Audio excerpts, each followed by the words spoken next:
తిరుమల శ్రీవారిని రాజ్యసభ సభ్యుడు మేడా రఘునాథరెడ్డి, తెలంగాణ ఎంపీ బలరాం నాయక్ దర్శించుకున్నారు. వీఐపీ ప్రారంభ విరామ దర్శన సమయంలో కుటుంబ సభ్యులతో కలిసి స్వామివారి సేవలో పాల్గొని మొక్కులు చెల్లించారు. దర్శనానంతరం అధికారులు స్వామివారి తీర్థ ప్రసాదాలను అందజేశారు.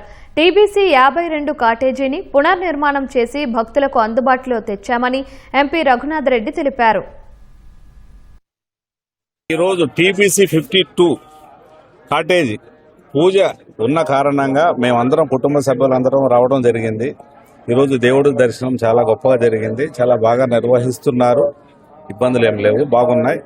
అలానే అందరికీ కూడా ఆంధ్ర తెలంగాణ అందరికీ కూడా తెలుగు ప్రజలందరూ కూడా ప్రశాంతంగా మంచి వర్షాలు వచ్చి మంచిగా జరగాలని అందరిని కోరుకుంటున్నాం. వారి భక్తులకి సౌకర్యంగా ఉండాలని ఒక మంచి కాటేజీ కూడా నిర్మించడం జరిగినది. ఈరోజు 52 కాటేజీ పూజ ఓపెనింగ్ ఉందండి. Thank you. ఇవాళ గౌరవనీయుల పెద్దలు గురునాథ్ రెడ్డి గారు మేము కలిసి ఇక్కడికి వచ్చాము.